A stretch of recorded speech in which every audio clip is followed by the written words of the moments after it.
Tom Bowley, Chief Market Strategist here at EarningsBeats.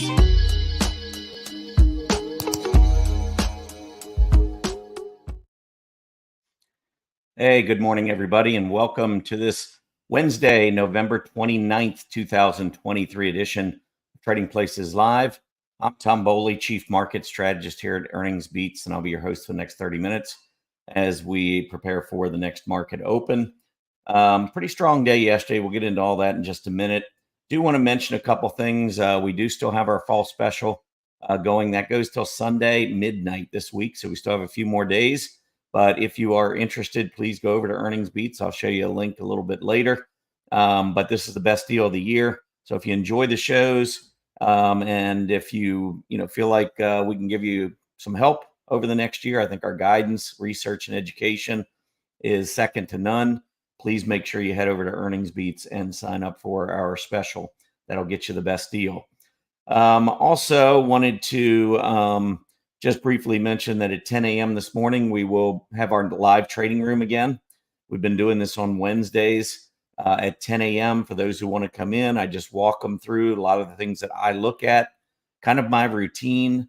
Occasionally, we'll pull up charts, and I think we'll probably find some to purchase today, or at least a couple stocks I'm thinking about purchasing.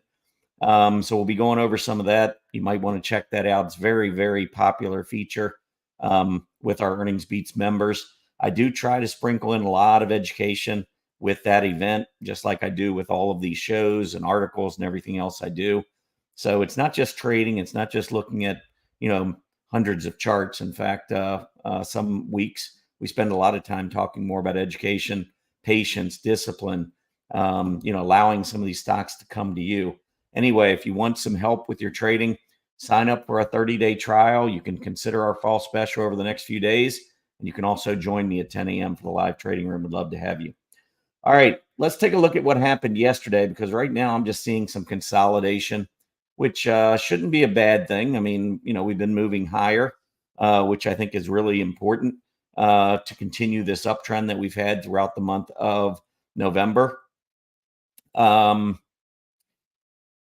First of all, take a look at the Dow Jones Industrial Average. We're up 83.51 on the Dow yesterday. That was about 0.25%. The S&P 500 up 0.4%. The NASDAQ up 48. That was 0.3%. Mid caps down 17, which was 0.7% drop. And small caps were down a little bit more than 2/3 of a point, which was about 0.4% lower. So you can see mid caps, small caps, again, underperforming. It's been a struggle. Futures this morning, I was seeing a little bit of relative strength. I'll go over those with you in just a minute. And then transport's down about 0.6%, falling 87 points there. So you can see a little bit more selling on the transports, a little bit more here on the Russell 2000 and mid caps. But when you look at the Dow and the S&P, they're still trying to push higher. They're moving mostly sideways the last few trading sessions, but they're kind of giving that feeling like they want to go higher. Of course, on the S&P 500, the big high from back in July before the correction set in was right at 4,600. We're consolidating right beneath that, closing yesterday at about 45.55. So we're literally 1% below. And let me go ahead and give you these futures numbers, because this is certainly going to help us. That's a 10-minute delay. I'm going to give you the actual prices on the various ETFs that track the major indices over at Stock Charts. So right now we've got 25 minutes left before the opening bell. We've got the diamonds up about 0.3%. We've got the spider up about 0.5%, or 0.5%. Then we've got the QQQ, which is up about 0.2%, and the small cap IWM up 0.9%. So we're seeing a little bit of strength on the IWM, but again, we've seen that at the open. I mean, I've been pointing this out. It seems to be a lot more volatility on the small cap index in the first 10 or 20 minutes of the trading session, especially these last few days. We've seen big drops, and then we see the market rally back. Yesterday we did that. Then toward the end of the day, we went back down again. Now today we got the futures up. Point is, we're not going down, but we're not continuing the move either. So I'd like to see the IWM. It's trading at 179.63. I'm going to show you that chart in just a minute, and I'll show you why I think the open today could be fairly important. 179.63, I believe, would be a breakout above gap resistance, but we'll look at that in just a couple of minutes. Anyhow, moving on to the sectors, you can see yesterday discretionary led. That was good. They were up almost $1, about 0.6%. Real estate continuing its trek higher after being clobbered during the correction. Real estate bouncing another 0.5%, a little bit above that yesterday. Consumer staples. So we got both consumer groups in the top three. Staples rising just under 0.5% yesterday.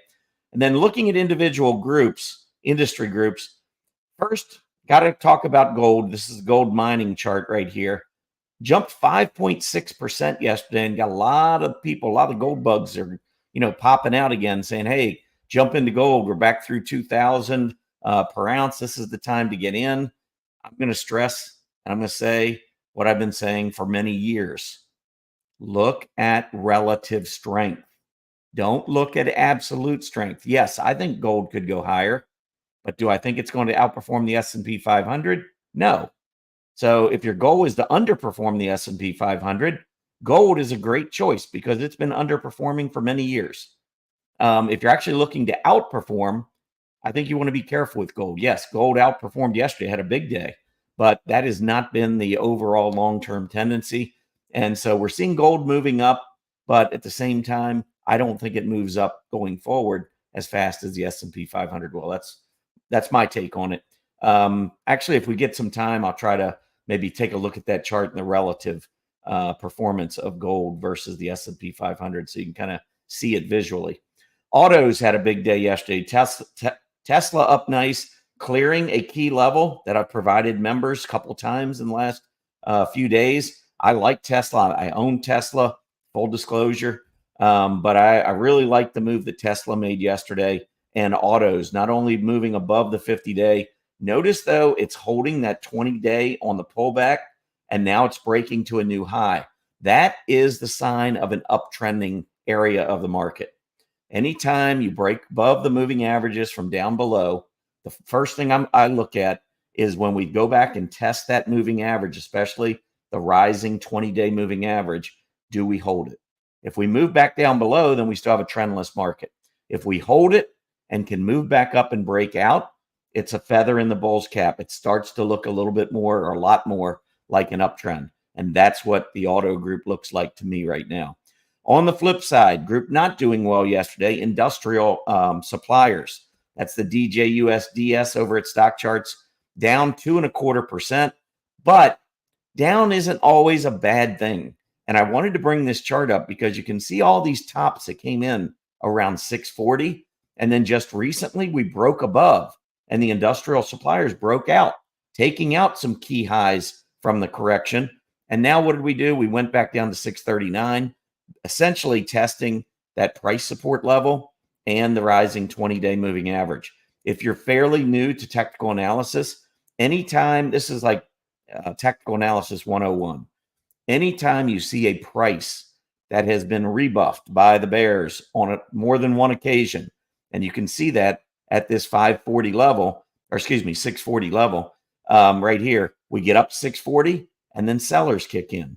We get back to 640, sellers kick in. And then you get back to 640, and this time you go through.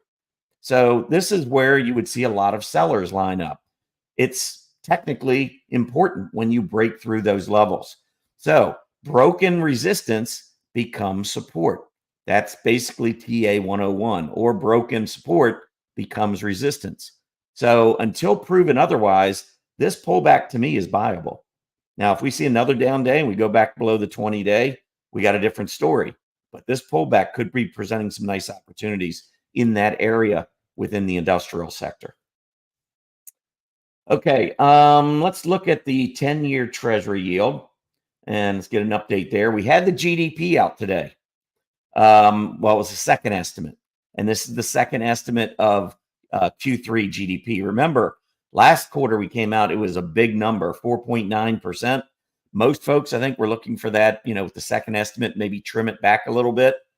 Didn't happen. It went higher, 5.2%. So what do we have right now?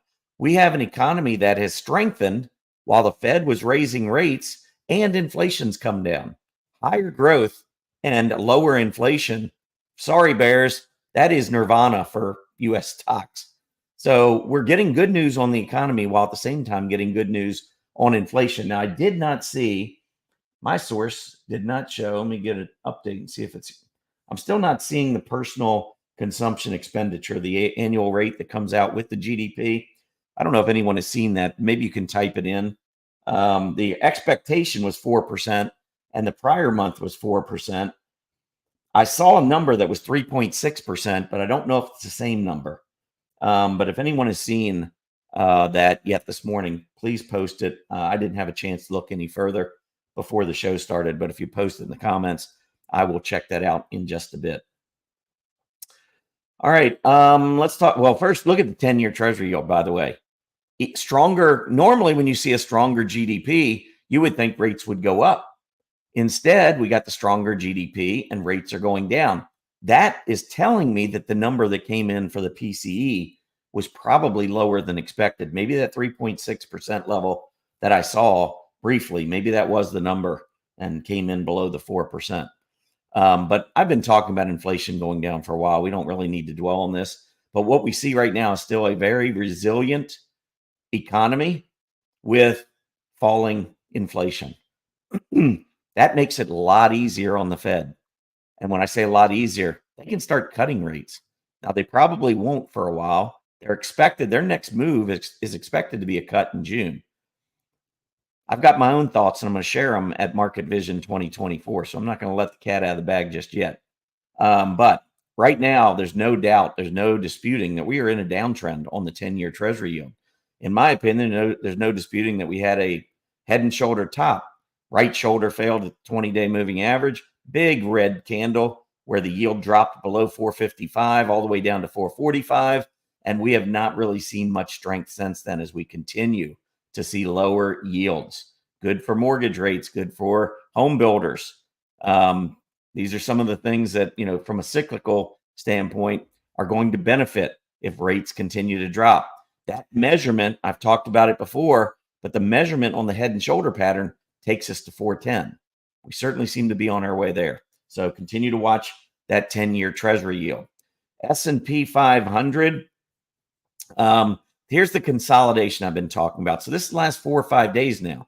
We had stellar move up through the first 3 weeks of November, and really in the tail end of October, last couple of days of October.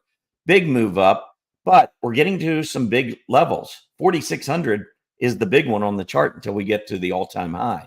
So 4,600, if we negotiate that, that would be a really bullish development technically for anyone who's following the S&P 500, which I hope most of you are. I mean, that's my benchmark. I probably follow the NASDAQ 100 even more closely because it's home to a little bit more growth, which is what I like to trade. The S&P 500 has some of those same companies, but they're not weighted as heavily.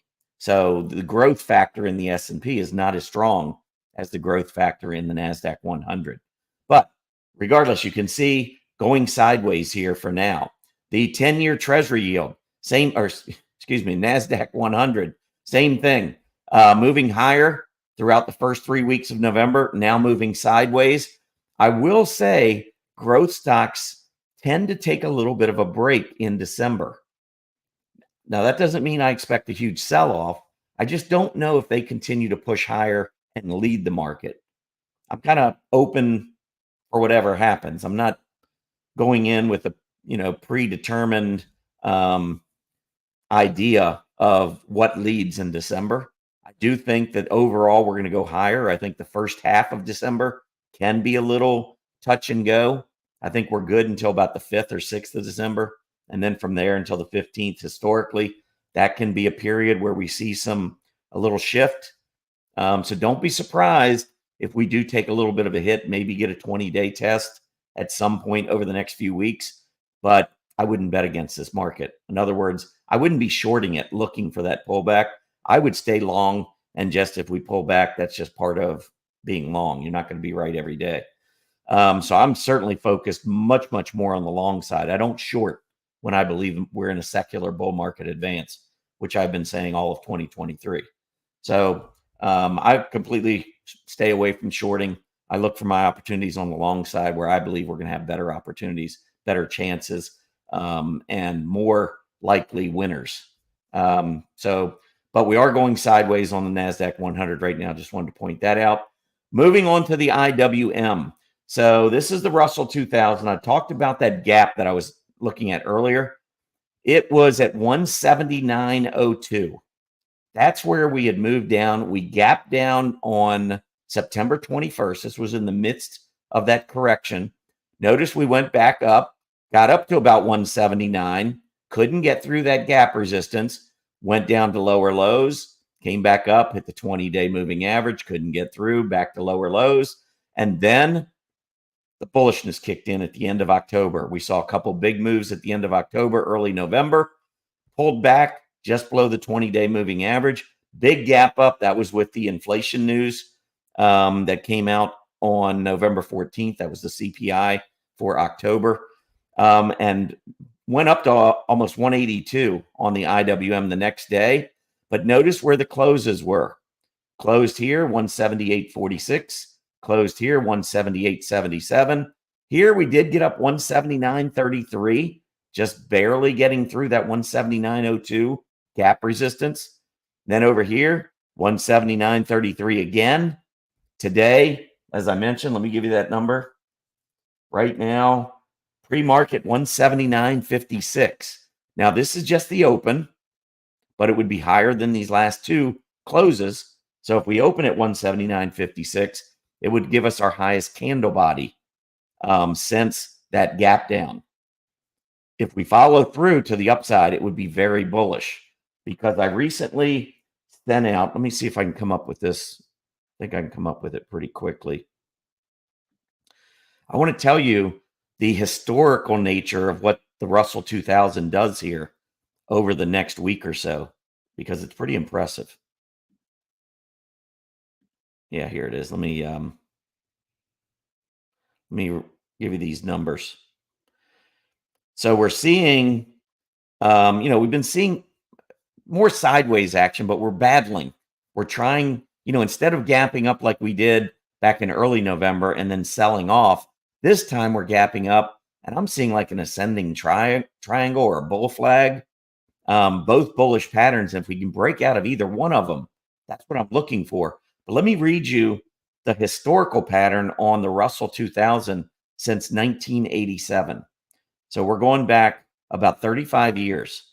And here are the annualized returns for the Russell 2000 from now through December 6th.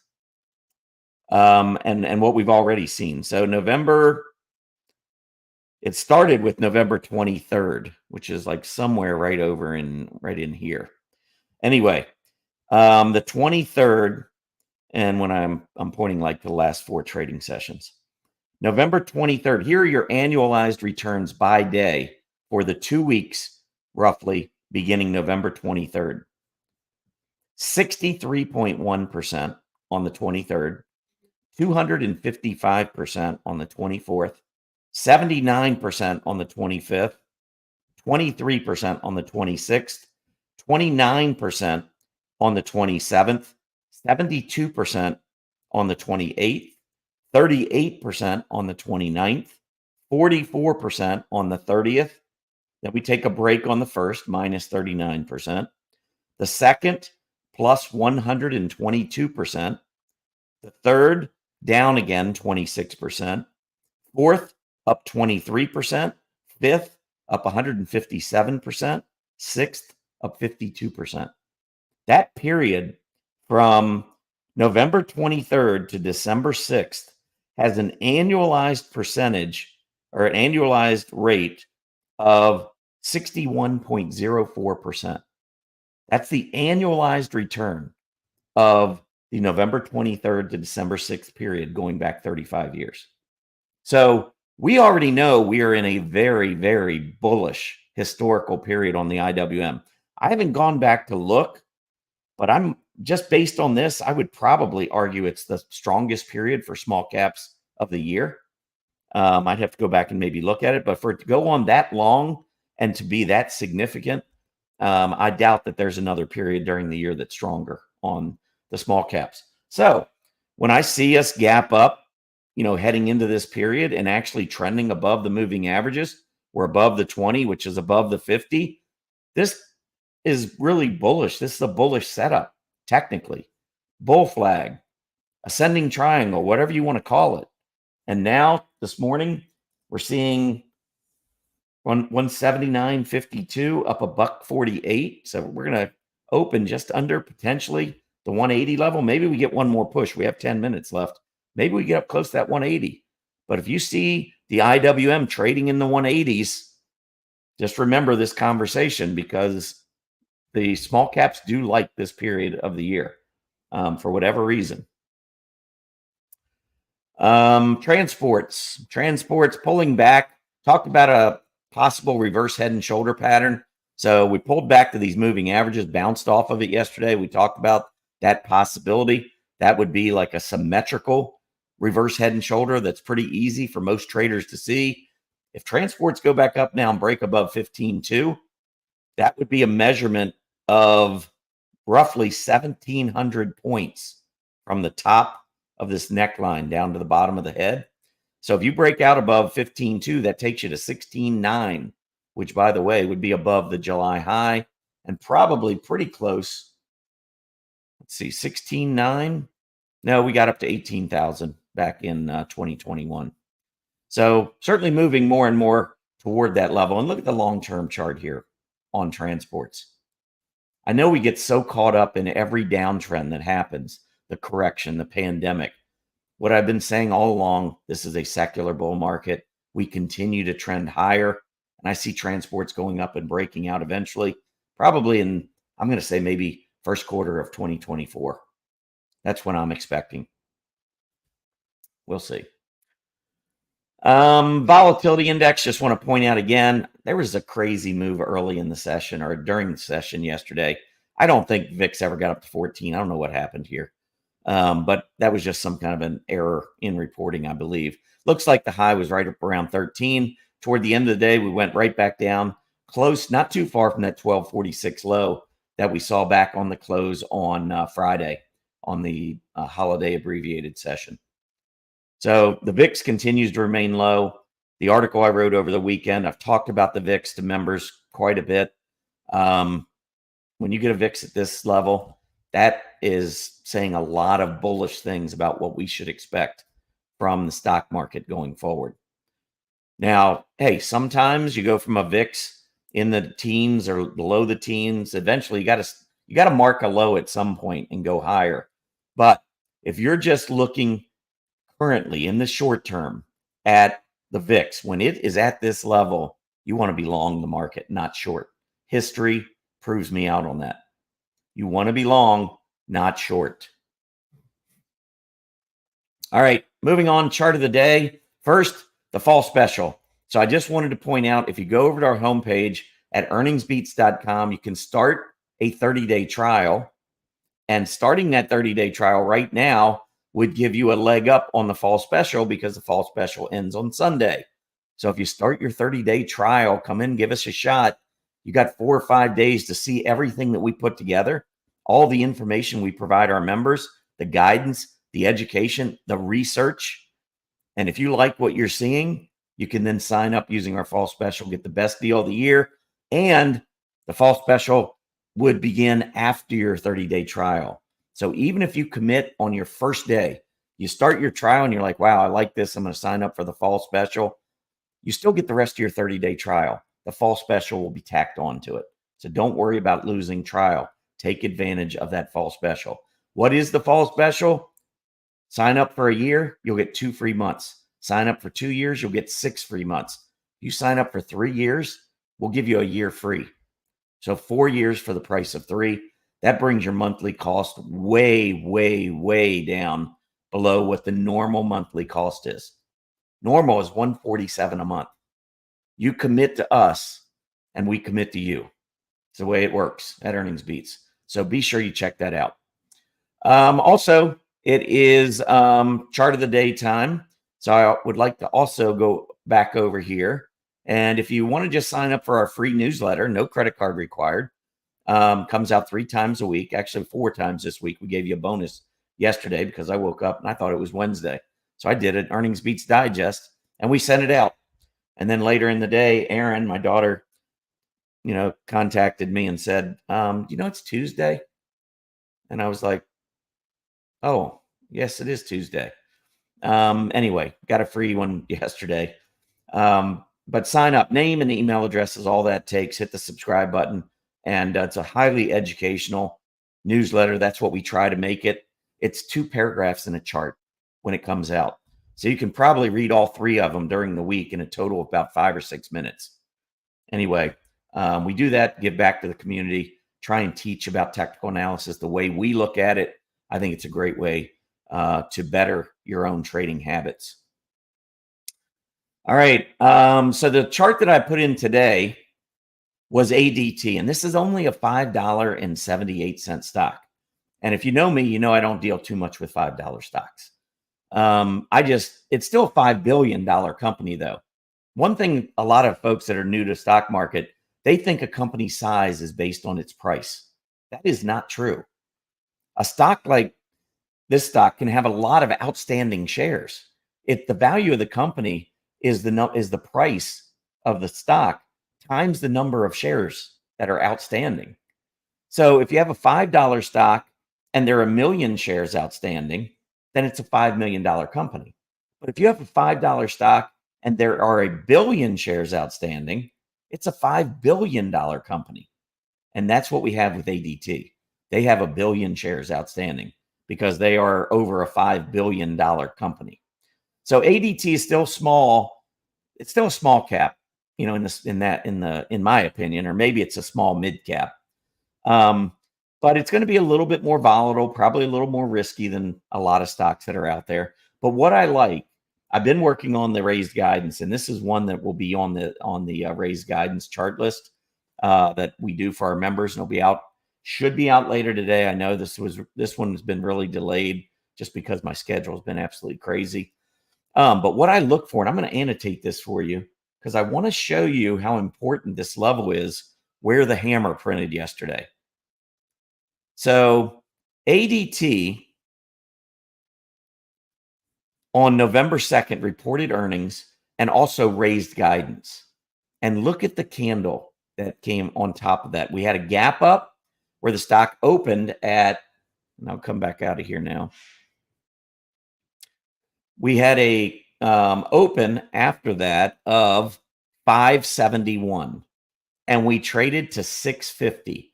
That is a really powerful candle from 570 to 650. Now, what a lot of traders will do is they'll see the stock up, they get excited and they chase it.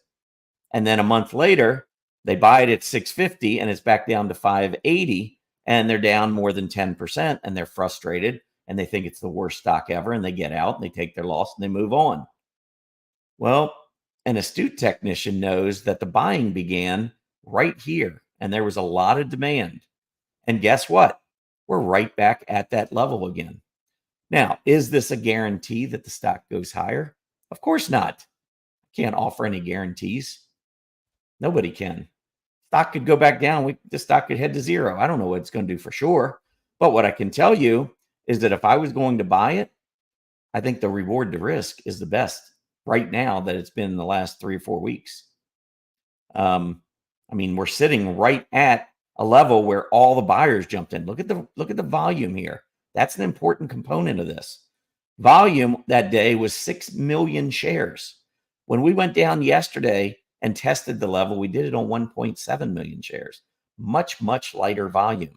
And intraday, we got to 563. We were breaking down below that low. That low that day that earnings came out was 567.